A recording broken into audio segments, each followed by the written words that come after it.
انا نفسي اعمل جايزه للي اخترعت الطريقه دي، بجد انت وفرتي عليا كتير قوي، وبجد كمان الاكله دي بقت خلاص ادمان عند ولادي، وبعملها كتير نظرا لسهولتها وكمان انها بتبقى معموله من حواضر المنزل. لايك وشير بقى، ومعاكي رشا الغفير. واول حاجه معانا زي ما انتم شايفين كده لفه جلاش كانت مهترئه تماما، بتكلم لغه عربيه فصحى اعذروني، متاثره شويه بمود كده عايشه فيه، بايظه خالص مش نافعه، فعملت بيها الاختراع ده. جهزتها حطيتها على جنب كده، وجبت كام حته لحمه كانوا قددوا عندي من في التلاجة، كانوا مسلوقين والولاد رافضين ياكلوهم، فصصتهم بالشكل ده وشوحتهم في معلقتين من الزيت او الزبده، اي ماده دهنيه هتفي بالغرض. وكنت مجهزه فلفل وبصل وطماطم، والفلفل هنا سواء بارد او حراق ده على حسب الذوق، انا بحبها مشطشطه انا والولاد، انت بقى حطي اللي انت عايزاه. معايا فلفل وسراتشا وملح وتوم بودره وبصل بودره وشويه من الزعتر وشويه من تابل كده اسمه كيجن، بيبقى طعمه حلو قوي. حطيت كل الكلام ده مع بعضه، اتحمص تحميصه حلوه كده، ونزلت بالسراتشا. السراتشا ده صوص كوري بس طعمه حلو قوي، بياخد الاكل للبعد كده لذيذ جدا، عايزاكم تجربوه.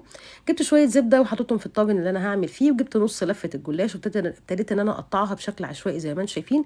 عايزه بقى تقطعيها بسكينه، تقطعيها بشكل عشوائي بايدك كده زي ما انت حابه. احلى حاجه الاكله دي بتتعمل ممكن طفل صغير هو اللي يعملها. وزعت الجلاش، مش هنحط هنا بقى ولا لبن ولا اي حاجه، عشان ناس كتير قوي عملوها وقالوا لزقت وما لزقتش. انت ما بتحطيش اي حاجه خالص غير الخلطه دي، كده كده الخلطه دي بتنزل السوائل بتاعتها، ومش هنحتاج اكتر من كده. نزلت بفلفل متقطع ني، وطماطم اللي كانت معانا في الفيديو، وكمان شويه من الزيتون، وشويه من الجبنه المشلله. لو لاحظتوا انا ما حطيتش ملح، اعتمدت على الملح اللي موجود في الكيجن والملح اللي موجود في الزيتون.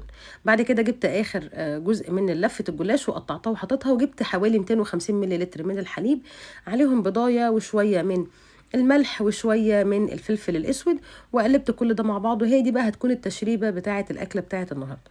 بعد كده هنسقي بيها الاكله زي ما انتم شايفين، وهنحطها في الفرن لمده، على طبعا الرف الاوسط على الشبكه على درجه حراره 220، هنحطها لمده 10 دقائق ربع ساعه بالكتير. وبعد كده هنطلعها من الفرن، هنحط على وشها بقى اي نوع جبنه بتفضليه، عايزه تحطي تشيدر حطي، عايزه تحطي موتزاريلا زي ما انا عملت كده حطي. وبعد كده هترجعيها الفرن لحد ما تاخد اللون ده. احنا مش هنولع الشوايه خالص، هي كده كده يا جماعه طول ما هي على الرف الاوسط كده كده صهد الفرن هيخليها تاخد اللون الحلو ده.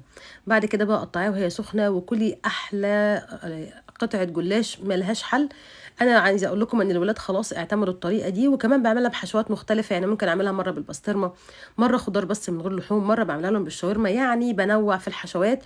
وبجد يا جماعه وصفه اتمنى كلكم تجربوها. لو عجبكم بقى الفيديو لايك وشير، واتمنى لكم كل خير، وتحياتي ليكم دايما رشا الغفير.